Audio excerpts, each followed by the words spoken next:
성도님들, 우리가 하나님을 전적으로 신뢰한다, 이런 말들 참 자주 하는데요. 대체 어느 정도로 신뢰해야 전적으로 신뢰한다라고 말할 수 있는 걸까요?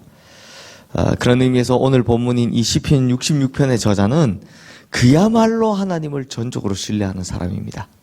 즉 우리에게 하나님을 전적으로 신뢰하는 것이 어떤 것인지를 제대로 보여주고 있는 거죠. 그렇다면 하나님을 전적으로 신뢰하는 것이 어떤 것인지 먼저 3절 말씀 함께 읽어보겠습니다. 하나님께 아뢰기를 주의 일이 어찌 그리 어미하신지요. 주의 권능으로 말미암아 주의 원수가 주께 복종할 것이며. 자, 여기 보면 좀 우리가 흔히 안 쓰는 특이한 단어가 하나 나오죠. 주의 일이 어찌 그리 어미하신지요. 어미하다. 참 특이하죠. 이게 무슨 뜻일까요? 어미하다라는 말은 히브리어로 야레라는 단어인데요. 야레. 이 뜻이 완전하여 놀라다, 이런 뜻입니다. 그러니까 표현하면 이런 말이 되겠죠. 주의 일이 어찌 그리 완전하십니까? 주님께서 하신 일이 어찌 이렇게 완벽해서 저를 놀라게 하십니까? 이런 고백입니다. 그러니까 자신의 인생에서 하나님께서 행하신 모든 일들이 빈틈이 없고 완벽해서 주님께서 하신 일을 대할 때마다 놀라지 않을 수 없습니다. 이런 고백입니다. 그렇다면 도대체 하나님께서 이 시인의 인생에 어떤 일을 행하셨기에 그가 이토록 하나님을 완전하다라고 찬양을 하는 걸까요? 6절 말씀을 함께 읽어보겠습니다.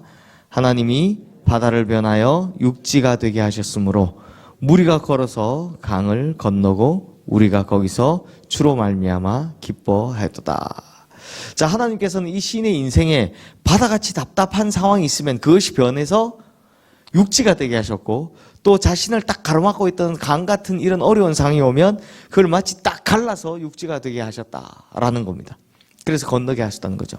성도님들, 이건 그냥 습관적으로 하는 표현이 아니라요, 실제로 하나님께서 이런 일들을 하셨기 때문에 하는 고백입니다. 왜냐하면 대표적인 장면이 있죠. 하나님께서 이스라엘 백성들에게 실제로 역사적으로 이런 일을 행하셨습니다. 다들 아시다시피 이스라엘 백성들이 출애굽할 때 홍해 바다가 그들 앞에 딱 가로놓여 있었습니다. 하지만 하나님께서는 홍해를 가르시고 그 바다를 육지처럼 만드셔서 모든 이스라엘 백성들이 한 사람도 다치지 않고 그 길을 건너게 하셨습니다. 또 이스라엘 백성들이 가나안에 들어가기 직전에도 그들 앞에 창이란 요단강이 놓여 있었습니다. 하지만 하나님께서는 그 요단강을 한쪽을 딱 멈춰 세우게 하시고 물이 쫙 빠져서 모든 이스라엘 백성들로 그 요단강을 무사히 건너게 하셨습니다. 즉 길 없는 바다에 길을 내시고요, 길 없는 강을 가르셔서 마치 육지처럼 건너게 하셨습니다. 마찬가지로 우리 인생에 당한 모든 어려운 일과 고난 가운데서 하나님께서는 길을 내시는 분이시다라는 겁니다. 시인은 이런 경험을 수도 없이 많이 했던 것 같습니다. 그래서 하나님에 대해서 뭐라고요? 어미하신 하나님. 너무 완전해서 놀라지 않을 수 없는 그런 하나님이라고 찬양하는 겁니다. 마찬가지로 우리 인생도 돌아보면 참 길이 없었는데 하나님께서 길을 내어주신 것 수도 없이 많지 않습니까? 광야같이 어려운 시간들, 또 폭풍 속에서 생명의 위협을 느낄 때는 그런 때 겪고 있었는데 하나님께서 나타나셔서 살려주시고 길을 내신 경험 하신 적 있을 겁니다. 그러니 만약 하나님께서 주시는 이런 놀라운 경험들을 매 순간 하며 살아간다면 그 하나님을 우리가 어미하신 하나님이라 찬양할 수밖에 없는 거죠. 근데 참 감사하게도 성도님들, 이게 뜬구름 잡는 이야기가 아니라 하나님을 믿는 모든 사람이 누릴 수 있는 특권입니다. 하나님을 믿는 사람이라면 하나님, 내 인생에 바다가 놓여 있습니다. 강이 놓여 있습니다. 사막이 놓여 있습니다. 하나님께서 이 시인에게도 역사하셨고 그 옛날 이스라엘 백성들에게도 일하셨던 것처럼 내 인생에도 이런 은혜 더하여 주십시오. 이렇게 하나님께 구할 수 있습니다. 그러면 하나님께서 들으시고 구원해 주시는 겁니다. 이것이 믿는 자의 특권이라는 겁니다. 그러므로 우리 성도님들도 이 어려움을 겪는 시간조차도 하나님의 일하심을 믿고 하나님의 이루심을 신뢰해서 야레 하나님, 어미하신 하나님을 신뢰하는 우리 모든 성도님들 되시기를 주님의 이름으로 축원합니다. 그래서 이런 야레 하나님을 경험하고 찬양할 수 있게 되기를 주님의 이름으로 축원합니다. 근데 성도님들, 중요한 건 지금부터입니다. 시인은요, 자신의 인생에 이런 기적 같은 은총을 베푸신 하나님만 찬양하지는 않았습니다. 오히려 고난을 주시는 하나님, 오히려 큰 고통을 주시는 하나님도 아울러 함께 찬양하고 있습니다. 앞부분 좋아하는데 갑자기 뒷부분 왜 이렇게 무거운 이야기 하십니까? 네, 이러시죠. 우리 11절, 12절 말씀 함께 읽어보겠습니다. 우리를 끌어 그물에 걸리게 하시며 어려운 짐을 우리 허리에 메어 두셨으며 사람들이 우리 머리를 타고 가게 하셨나이다. 우리가 불과 물을 통과하였더니 주께서 우리를 끌어내사 풍부한 곳에 들이셨나이다. 자, 이 말씀에 나온 상황들이 있죠. 그물에 걸리게 하셨다. 그 다음에 어려운 짐을 우리 허리에 메어 두셨다. 또 사람들이 우리 머리를 밟고 지나가게 하셨다. 그냥 이것만 딱 들어도 알 수 있습니다. 큰 고난의 상황이라는 걸요. 뭐 그물에 걸리면 꼼짝도 못하는 거죠. 마찬가지로 허리에 무거운 짐이 있으면 이게 내가 자유롭게 움직일 수가 없습니다. 걸음을 떼기가 힘듭니다. 그리고 사람들이 내 머리를 밟고 지나간단 말은 정말 수치와 모욕 가운데 모욕을 당하고 있다는 겁니다.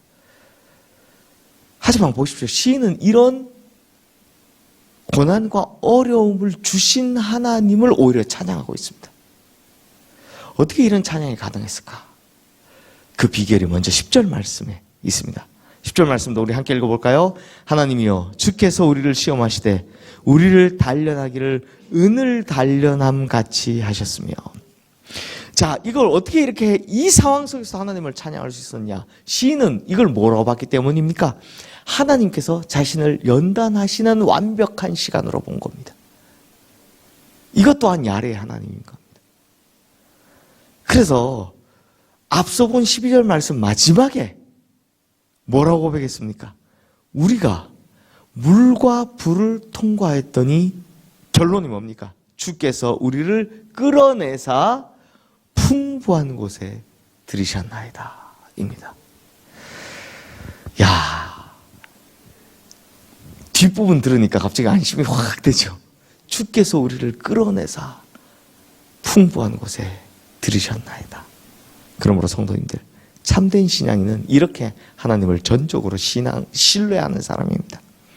즉, 내 인생에 바다가 놓여 있을 때 바다를 가르신 하나님, 내 인생에 강이 놓여 있을 때 강을 여신 하나님, 이런 하나님만 찬양하는 것이 아니라 어려움을 주신 하나님, 고난을 주신 하나님, 수치와 모욕을 주신 하나님도 찬양할 수 있는 사람이 바로 하나님을 전적으로 신뢰할 수 있는 신앙인이다 라는 겁니다.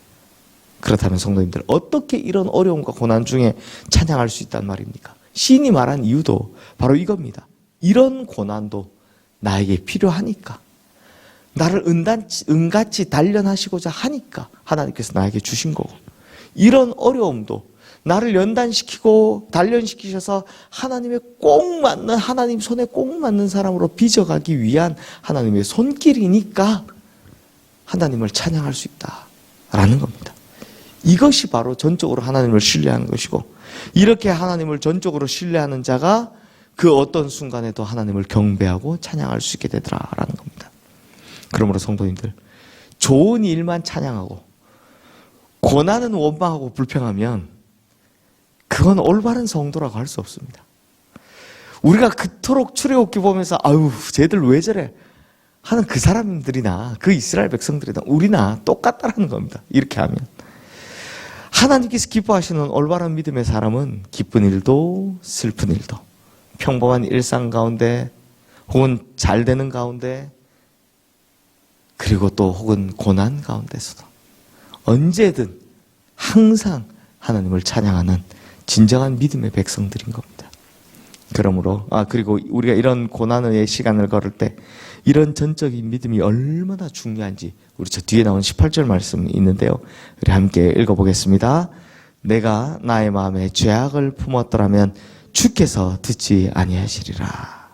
즉 하나님께서 내 인생에 고난과 수치와 모욕을 주실 때 하나님을 불평하는 죄를 지어버리고 하나님을 불신하고 원망하는 죄를 지어버렸다면 이건 죄악이고, 그렇게 죄의 마음이 품어지면 그 다음 결과가 뭡니까? 하나님께서 우리의 기도를 듣지 않으신다라는 겁니다. 그러니 원망과 불평으로는 문제가 해결됩니까? 안 됩니까?